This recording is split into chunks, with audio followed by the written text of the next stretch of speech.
Muraho neza abakunzi ba BTM TV, uyu munsi rero nzinduwe no kubasuhuza mbabwira ko mbakunda.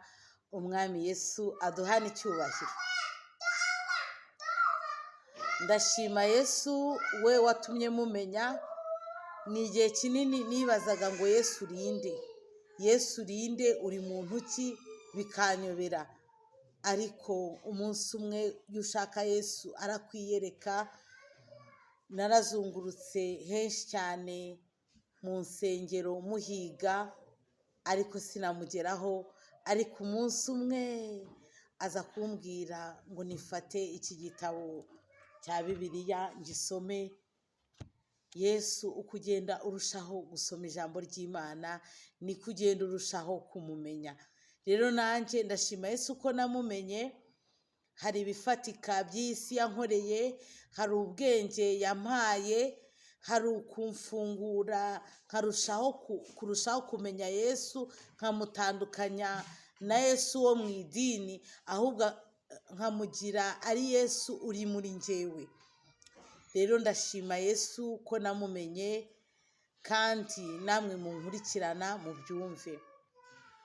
Mu magambo make, iyi videwo numvishe nababwira inshamake ya Bibiliya, kuko Bibiliya nabonye atari ikintu wakiga igihe kirekire cyane. Ni ikintu wakiga mu gihe gito ukabura kimenye, ahubwo ukajya uhora usubiramo. Ariko hagize nk'umuntu umenya Bibiliya kubyaye kwigisha neza, ntago wamara igihe kinini utarayumva, na wa mwuka w'Imana yakumanukira bikarushaho gutuma wumva urushijeho kumenya Yesu. Reka wenda mbere yo kugira ngo mbabwire inshamake ya Bibiliya, mbanze mpamagara umwami Yesu. Iyi videwo ngiye gukora ntaba ari njye, ahubwo Yesu utuye muri njye aba ari we ubyikorera. Yesu papa wanjye, Yesu mwami wanjye, Yesu we waremye ijuru n'isi, Yesu we wigize umuntu, Yesu wowe wambambiwe nkabamburwa, Yesu we wamennye amaraso kugira ngo mbashe kwigerera ahera cyane. Ndagushimye, ndaguhimbaje. Bana nanjye muri iki cyigisho ngiye gutanga, ungirire neza kandi unyiteho, unyigaragarize kandi unganirize. Ntaba ari njye, ahubwo izina rye rihabwa icyubahiro. Urakoze, amen. Rero Bibiliya nasanze kugira ngo uyimenye, uko nari mfite amatsiko menshi yo kumenya Yesu. Numvaga mfite ahantu hari vide, ahantu hatuzuye, nibaza ni gute namenya Imana, ni gute namenya gukorera Imana. Narazungurutse ngo njye ahantu banyigisha ijambo ry'Imana mu nsengero, sinigeze nkabona. Naragendaga nkasanga bari mu bya cumi n'amaturo, ntibafata pariti ngo bigishe, kuko ubone ko bateguye isomo. Dore yuko hari n'ukuntu ugera ahantu ukavuga ati uyu muntu mu by'ukuri aje kutwigisha iki, ni iyihe ntego y'uyu munsi afite. Rero sinigeze mbona abankonvenka, niyo mpamvu nafashe intego yo gusoma Bibiliya. Ariko ndashima Yesu ko yamfashije nkagira ikintu menya, ariko n'ubu ntazange kure, ntazanande kure, kuko n'ubu ndacyafite inzara n'inyota yo kumenya ukuri ngo namwe nkubabwire. Rero nabonye yuko Bibiliya ni igitabo kigizwe n'ibitabo bibiri. Harimo isezerano rya kera, hakabamo n'isezerano rishya.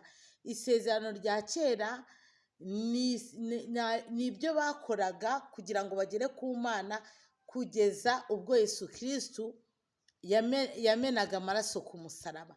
Yesu Kristo amennye amaraso ku musaraba, nibwo twatangiye kwinjira mu isezerano rishya. Rero iryo sezerano rya kera ryari rifite abahanuzi, abantu Imana ivugiramo, ikabwira ibintu bakandika. Hari umuhanuzi mukuru bita Mose, Imana yabonekeye mu gihuru cyaka umuriro, ubwo yamubwiraga ngo kwetura inkweto zawe kuko aho ngaho uhagaze ari ahera. irimo imubwira ukuntu azayobora abisiraheli, imuha amategeko ya Sinayi ku musozi, imubwira ukuntu abantu bagomba kwitwara kugira ngo bubahe Imana. Harimo ibintu byinshi, hari amategeko y'Imana yari 613, harimo ibyo tutagombaga kurya, harimo ibyo tutagombaga kunywa, harimo ibintu twatangaga byitwaga ibitambo, harimo ibya cumi n'amaturo, harimo uburyo twagombaga gusenga Imana ku isabato. Ibyo bintu byose rero ntabwo twigeze twubahiriza ayo mategeko ngo ayo mategeko agende koko atugeze ku Mana, ahubwo Imana yabonaga yuko bitunaniye. Ayo mategeko yari yitegereje ko Imana niyo yaturemye, niyo yandemye, iranzi, ndetse n'uyu munsi n'iki kiganiro ndimo gukora yari ibizi ko nzagikora, kuko kuba ndiho ntabwo ari impanuka, kuba mfite YouTube channel ntabwo ari impanuka, ko nashakaga no kuba mu buzima butanyemera gutunga telefone, kuko iki kiganiro ngiye ndimo gukora ndimo kugikora kuri telefone yanjye. Byarashobokaga ko ntura n'ahantu ntashaka kuba mfite telefone ngo ntange iki kiganiro, ariko impamvu Imana yampaye iki gitekerezo ndetse ikampa n'iyi telefone ni uko izi neza ko ibi bintu nzabikora muri iki gihe. Uyu rero ni umwanya Imana yampaye ngo ngire abantu mpugura cyangwa mbwira. Ayo mategeko rero kera babagaho bagendera mu mategeko, bagendera hari umunsi Imana yahawe umugisha, ari wo munsi wo kuwa gatandatu, ari wo munsi w'isabato. Yakoze iminsi yose, kuwa gatandatu iraruhuka kugira ngo yitegereze ibyo yaremye ukuntu ari byiza. Natwe rero uwo munsi wo kuwa gatandatu twawuruhukagaho kugira ngo twubahe iby'Imana yaremye. Bibiliya twizera ko ari igitabo cyanditswe n'umwana w'umuntu, ariko uwo mwana w'umuntu abihumekewemo n'umwuka w'Imana.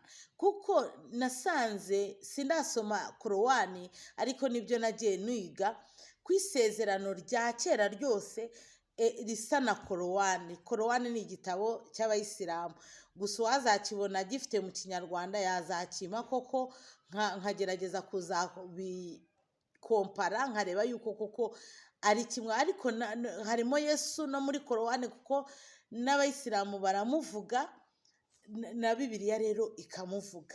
Rero abahanuzi bose bari muri kino gitabo cy'isezerano rya kera, aricyo kirimo ibitabo byinshi, kugira ngo ubashe kumva isezerano rya kera uhera mu gitabo cy'Intangiriro. Ryanditse ukuntu Imana yaremye ijuru n'isi. Ibyo bintu umuntu wabyanditse ni Mose, ni ibitabo 5 bya Mose.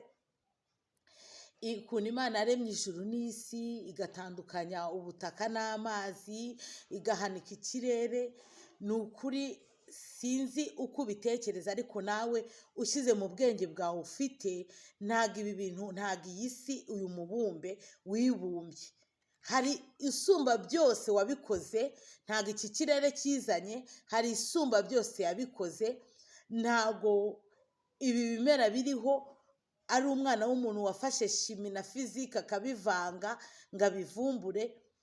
Ntabwo ariko ntekereza, ariko wenda wabona ibitabo bya siyanse wenda bibidefanda bikavuga yuko byizanye, ariko njye nemera neza ko ibi mbona ku isi byaremwe n'Imana. Gusa muri iri sezerano rya kera hajemo abahanuzi bahanura ko hari undi muhanuzi mukuru uruta abandi bahanuzi uzaza, bita Mesiya. Nubwo kino gitabo ntararangiza kugisoma, sindarangiza kugisoma, ariko ndakataje mu gukomeza nkiga, kuko numvishe uwanyigisha ukuri, nkamenya ukuri nakubwira abantu. Kuko nirutse mu ahantu henshi nshaka uwanyigisha koko atagambiriye amaturo cyangwa ibya 10 gusa. Nabyo nari nzi ko ntabitanze ari icyaha, ariko ngenda ndushaho kubasobanurira. Nuko aba bahanuzi bose bavuga ko hazaza umuntu bita Mesiya, ko hazaza uwitwa Emmanuel. Bizasobanura ngo Imana iri kumwe natwe. Ibyo bintu ntimukabyibagirwe, ko Imana yaje mu isi ikagendana natwe. Bibiliya ngo ni igitabo cyanditswe muri 300 mu myaka ya za 300, ubu turi mu myaka 2024. Urumva ni igitabo kimaze imyaka myinshi, ariko ntekereza ko ngo ntabwo cyanganaga gutya, cyari kinini, ahubwo bagenda bakigabanya ngo harimo ibyo bakuyemo, ariko ubwo nyine ababikuyemo Imana ikabyemera. Ibintu byose bibaho Imana yabyemeye. Bahanura rero, ndimo ndababwira inshamake ya Bibiliya. Bahanura ko Yesu Kristo azaza. Matayo aramuhanura, barahanura. Umunsi umwe Yesu Kristo ariyizira, aza ku isi, aza ari umuntu. Abanyabwenge ngo baramumenya, kuko kera bareberaga ku nyenyeri, ku izuba, ngo n'uyu munsi biracyariho ariko simbizi. Bakareba ibizaba, ngo babonye inyenyeri idasanzwe igaragaza ko havutse umuntu udasanzwe. Abo banyabwenge ngo baragenda hari umwami witwaga Farawo, bagera kwa Yesu bamutura ibitambo n'amaturo, kubera yuko muri icyo gihe ibintu bakoraga icyo gihe byari gutura ayo maturo n'ibitambo. Urumva yuko abo banyabwenge barabituye, kuko bari bazi ko n'ubundi watambaga inka nziza, watambaga ibyo bintu byose bari babizi yuko ari ugutamba ibituro. Yesu araza rero, aza mu isi, arabitegereza, areba uburyo basenga ku isabato, ariko arabagaya. Abigishwa biwe bamukurikiraga bakarya amahundo ku isabato.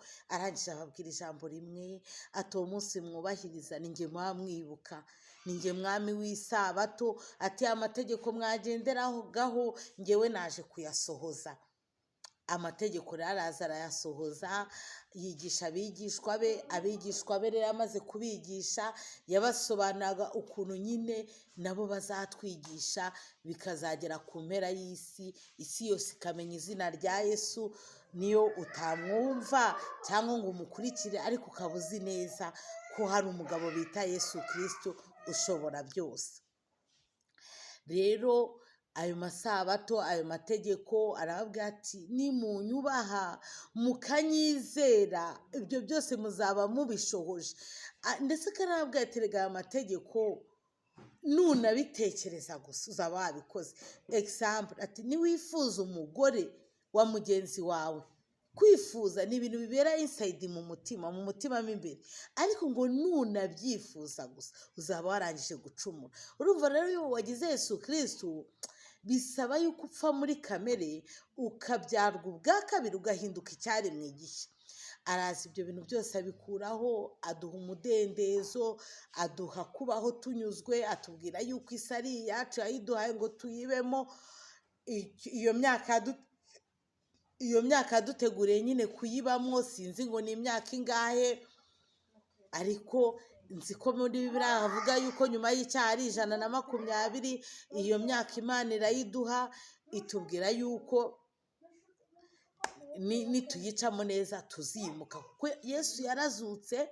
Amaze kuzuka yereka abigishwa be, ubwo reka noneho mbabwire, yitanze ku musaraba, ya mategeko nako bya bitambo n'amaturo n'ibya cumi n'ibiki byose, ibyo bintu byose bivuyeho. Buri muntu wese imuha imbaraga zo kwigerera ahera. Kugera ahera si mugenzi wawe uba wahakugejejeyo, ubyarwa n'Imana ubwayo. Ni Imana ubwayo imanuka ikakwibyarira. Ni ukuri ntushaka kumva Yesu ngo umumenye atari we ubwe ukwiyeretse. Ibi nkubwira ntabwo ari ibyo nibwira, ntabwo ari njye wabyihaye. Uko ugenda wegera Imana, uko ugenda urushaho gusoma ijambo ryayo, kuko mu Befeso hari intwaro zose tugomba gutwara, kuko ijambo ry'Imana ngo ni inkota. Iri jambo rero ugomba kurigira muri wowe kugira ngo ugire inkota, utagenda uhungabanywa n'imiraba n'imiyaga. Ucaha ngo twe twizera ibi, wacaha ngo twe twizera ibi, ariko iyo usomye iri jambo niryo rikubwira ukuri. rikagusobanurira. Rero ya maturo, bya bitambo, bya cumi, ya mahene, za ntama, ibyo bintu byose Yesu araza aravuga ati byose menya amaraso mbikuyeho, icyo usabwa ni ukwizera izina ryanjye. Impamvu Imana yarivugiye ngo utizere uwo mwana ngo nanjye ntaba nyizeye, kubera yuko iyo wamaze kumenya ko uriya mwana ari Imana, ukamenya ko Imana ari imwe, ubyumva cyane kurushaho. Utumva yuko habaho Imana, hakabaho n'umwana, hakabaho n'umwuka wera, ahubwo ukumva yuko ibyo bintu byose ari umuntu umwe, ari icyo kiremwa gihambaye wenda cyitwa Imana, ariko tuzi hano banditse Yesu Kristo. Imana rero izi byose, ishobora byose. Ntabwo ari gutuma iki cyane iyi Bibiliya iza ku isi ikamenyekana, ikamenywa n'amahanga yose, ikamenywa n'Abanyafurika, ikamenywa n'Abanyamerika n'abo muri Erope. Rero ibya cumi n'amaturo n'ibitambo ibikuraho, idusaba gupfa kuba nkayo. Rero Yesu yabaye mu isi ntiyigera akora icyaha, ntiyigeraga ababara, ntiyigeraga arakara, yewe iyo wamubwiraga nabi yabonaga bishekeje. Uribuka mwigisha we atema ugutwi babandi bari baje kumwica, ariko Yesu aragufata agusubizaho. Uribuka azura Lazaro, uribuka afata amafi akagira menshi cyane, uribuka agenda hejuru y'amazi, uribuka yigisha bakamenya ko ari umuntu udasanzwe, yiyereka abigishwa be nyuma yo gupfa, yiyereka Mariya Madagarena, nibwo yahaye n'abagore ijambo. Kuko kera mu isezerano rya kera nta mugore wavugaga, nta mugore wigishaga ijambo ry'Imana, ariko biranditse neza ko mu minsi y'imperuka ngo Imana izasuka umwuka ku bantu bayo bose, abagore bazahanura, abantu bose bazaba abantu badasanzwe. Rero abagore iduha ijambo aho uri ntibakakubeshye. Jya umenya gusoma icyanditswe, umenye ngo iki kiri mu isezerano rya kera cyangwa iki kiri mu isezerano nyuma ya Yesu Kristo amaze kumena amaraso. Na Yesu yatanze amaturo kuko yavutse mu isezerano rya kera. Na Yesu yaravuze ngo ibya Kayizari mureke babihe Kayizari, ko yavutse mu isezerano rya kera. Ahubwo misiyo yasize avuze, yaravuze ngo muri buri mudugudu. Ibyo bintu nifuza ko Abanyarwanda bose babimenya, nkifuza ko buri muntu wese wabasha no kubyandika mu bitabo yabyandika cyangwa akabimenyesha. Muri buri mudugudu hajye habamo nyine urusengero cyangwa inzu y'Imana, tuyite uko dushaka, tuyite urusengero, mujye muterana munyibuka. Rero duterane mu rusengero, duterane, ariko misiyo ari ukwibuka Yesu. Misiyo si amaturo, si ibya cumi, si iki gusa. Ahantu Imana ituye ntabwo hananirwa kubaha ibyo mushaka byose, ariko birababaje iyo umuntu avuye mu mudugudu umwe akambuka uwa kabiri, uwa gatatu, uwa kane, uwa gatanu, akajya guteranira mu mudugudu wa gatandatu.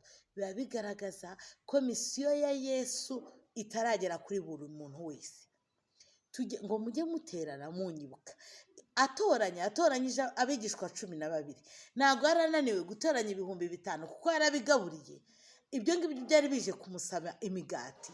Iyo ukunze Yesu rero ukamukorera, ukabuza ijambo ry'Imana, aguha ubwenge, kuko hari impano z'Imana Imana itanga. Yesu ni ubwenge. Mu migani iyo bavuga ngo ubwenge baba bavuga Yesu. Yesu rero atanga ubwenge. Yaguha ubwenge rero akwerekana inzira, akakubwira ati uraca muri iyi nzira, uraca muri iyi nzira, uraca muri iyi nzira, akakugeza ku cyo yakuremeye.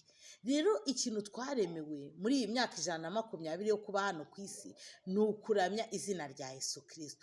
Twamara kuriramya, ibyo tuzi tukabibwira n'abandi, tukabibwira n'abandi, tukajya duterana turamya Yesu. Niyo mu rusengero wambwira ngo tuzakenera umuriro, tuzakenera intebe, tuzakenera indabyo, yego cyane tuzabikenera, ariko ni ryari tutitanga? Mushaka kwitanga ariko muhuje umutima, hatarimo ubujura. Mushaka kwitanga muhuje umutima, hatarimo ubujura. Ni urugero, ngiye nkatanga 10,000, mugenzi wanjye agatanga 2 bitewe n'urwego arimo, undi agatanga bingahe, twahita tuyakorodona ako kanya, tutagiye kwiherera ngo abadiyakoni ngo tujye kwiherera ngo twiherere ngo tubare. twe tubona ni aya dutanze, aya aravamo intebe, aravamo indabyo, kuko imana iyi si yayiduhaye, yatugize beza. Ni ukuri hari n'ibintu byo gusa nabi ngo niko gukizwa, ngo Yesu yambaye umwenda umwe. Yego, Yesu yambaye umwenda umwe, ariko ibyiza byose yarabiduhaye. Jya ubaho wumva yuko uri uw'agaciro, umwenda mwiza uwemerewe. Gusa iyo wasomye Bibiliya umenya gutandukanya, kuko hari Satani hari n'Imana.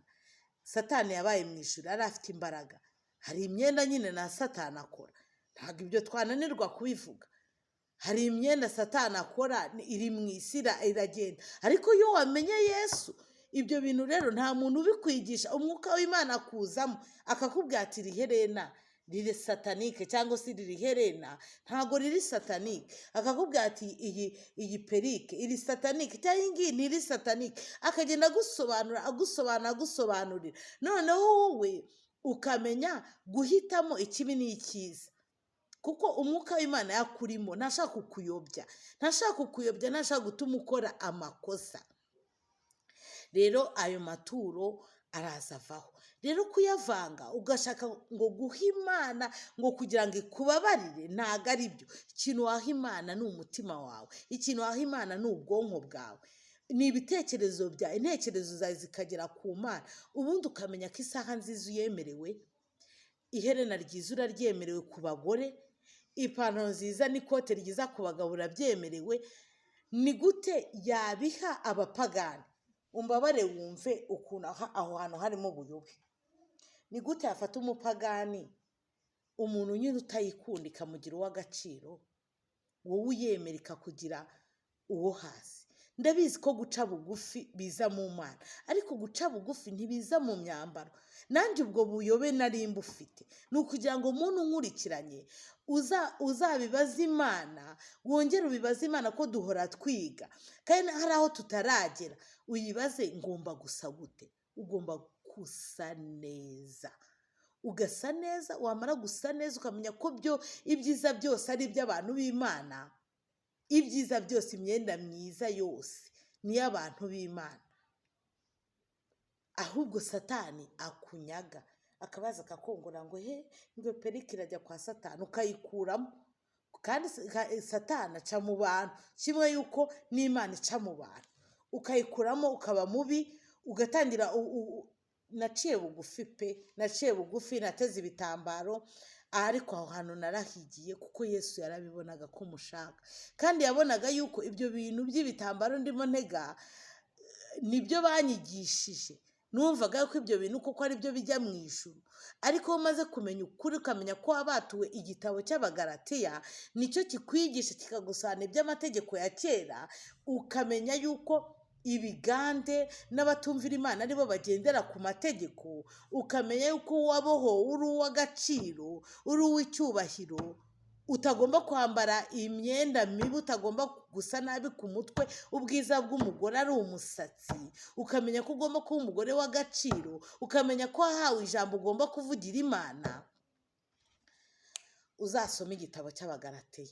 Njye rero naragisomye ndakirangiza, n'ubu ngubu ndacyashaka gusoma ibindi, ariko muri uyu minsi hari iyo saga y'insengero, nyine saga y'insengero, ngo n'ibiki. Ni ukuri bapasiteri, bakozi b'Imana, bantu koko bavanga isezerano rya kera bakarivanga n'isezerano rishya.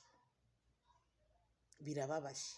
Muri buri mudugudu ntabwo twagakwiye gukora. Njye ntekereza ko twagakwiye gukora n'akandi kazi, ko Imana yakoze iminsi 6, uwa karindwi iraruhuka. Natwe twagakwiye gukora indi mirimo, ko ijambo ry'Imana riravuga ngo bazarya ari uko biyushye akuya. Umugabo azarya ari uko yiyushye akuya, n'umugore azabyara ari uko arushye. Noneho wa munsi umwe tukajya kwicara aho hantu, tukahahurira, twarangiza tukaramya izina rya Yesu Kristo. Kubamwemera ariko bose ntibazamwemera, kuko Bibiliya yo ibisobanura neza ko bose batazamwemera.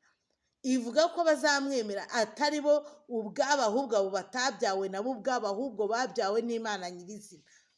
Njyewe ibyo namaze kubimenya. Kera nifuzaga ko uko mbyumva buri muntu wese ariko yabyumva, ariko ntabwo bishoboka, ntabwo bishoboka, ntabwo bishoboka, ntabwo bishoboka. Umwami Yesu rero atugenderere. Rero hakaza n'igitabo cy'ibyahishuwe, cyo ntabwo ndakigeraho ngo gisome neza ibyo byahishuwe, nsomaho gake ariko sindacyumva pe, sindabyumva neza ngo menye nyine ngo gusa nibuka ko Yesu Kristo yavuze ngo ibyo kugaruka, njye nkunda ibintu Yesu yivugiye ngo iby'iminsi n'imperuka ngo si ibyanyu uko mubimenye. Si ubundi bibahangayikishijeho iki nimba uzi neza yuko uyu mubiri urimo, umwuka wawe urimo wavuye ku Mana, kandi n'igihe cyo kuvamo uwo mwuka uzasubira ku Mana. Kandi na Yesu naza ukiri mu isi, Yesu niwe utanga ubwenge. Icyo ukora reka aho ngaho nifate. Yesu icyo nzi nuko mu mpano z'Imana harimo no gutanga ubwenge. Yesu rero niwe utanga ubwenge, Imana iduha ubwenge. Nakubwira ngo umuntu wumva yuko agakiza uzakagezwaho n'amaturo cyangwa ibya cumi, cyangwa se ukibwira yuko gukena biva kwa Yesu, no, aho ngaho rwose kuri njyewe ku byo nasomye waribeshye. Gukena ntibiva kwa Yesu, gusa nabi ntibiva kwa Yesu, byose turabyemerewe, twemerewe gusa neza, ariko ugatuza Yesu muri wowe, ukamugendana, ukagenda umwumva, ugasenga ubudasiba. Si ngombwa ngo erega udusenga no mu kazi uvuze make, ukigira gutyo umuntu yavuga azamura umwuka we, ukahita ugira ihishurirwa ry'Imana, ukamenya uyu mwuka anzamuyeho, iri jwi azamuye riravaye, ukahita wicecekera, ukigera nk'ahantu nyine wisenya, ukabwira Yesu uti biranshekeje, Umwami Yesu umubabarire, cyangwa ukabwira Yesu turakoze ko wampaye ayandi maso, ukamushima. Rero muri make habayeho data wa twese. Uwo data wa twese aza mu muntu yitwa Yesu, arongera arazuka umwuka. Uribuka yiyereka ba bandi bajyaga Emawusi bagenda bamuvuga, aba umwuka. Rero Imana ni umwuka, n'abayisenga rero bakwiye kwisenga mu kuri no mu mwuka, nta kindi kintu bagendeye. Iyo uri mu mwuka rero ufata ibitekerezo byawe ukabikonekita n'ijuru, ugahamagara Imana ikaza. Sinzi ngo basengera ngo amazi n'umunyu, ngo basengesha amavuta, ngo basengesha ibuye, ngo simbizi. Icyo nzi ni uko Yesu Kristo yasize avuze. Uribuka wa wundi witwa Simoni, wari nabisomye ahantu nuko ntahibuka neza, wari umupfumu, abona abigishwa ba Yesu ngo barambika ibiganza ku bantu bagakira, azana amafaranga ati reka mbishyure nanjye mumpe izo mpano zanyu zo kurambika ikiganza ku bantu bagakira. Aza kubigura. Ntago bigurwa, ntago bigurwa, ntago bigurwa. Dore ahantu bigurira ni ugufata, ni uguca utugozi twose. Kera basengaga bizera inzoka, intare. Yaraje aravuga ngo muzakandagira inzoka na sikorupiyo, ninjye rembo ry'intama, ninjye ntare yo mu muryango wa Yuda. Bya bindi byose abantu bizeraga, avuga ko ibyo byose ari byo. Iryo zina rero iyo uryizeye ugira ubutsinzi, ugira imbaraga, ugira gushikama, ugira gukomera. Ni Yesu Kristo w'i Nazareti wabambwe, akamena amaraso, hakavamo mu rubavu rwe amaraso n'amazi byo kutwoza. Uwo y'umuzi ukamuhamagara, araza akakwiyereka, akakuyobora, akagusobanurira, akakubwira inzira ucamo n'iyo udacamo. Data wa twese uri mu ijuru, ntukandekure, ntukandeke. Nitwa Imana Beatrice, ujye umfata, ujye unyobora, ntuzandekure kugeza ku munota wanjye wa nyuma, ubwo umwuka wanjye azasubira kuri wowe, agasubira aho navuye. Njyewe nabaye mu ijuru mbere yo kuza muri iyi sura y'uyu mubiri, kandi nisubira mu ijuru nzambara uwundi mubiri wanteguriye. Aha ndi mu isi niwe wateguye ko nza kuba mu isi. Nzi neza ko n'umunsi wabonye ko misiyo yo ku isi irangiye uzanjyana no mu ijuru.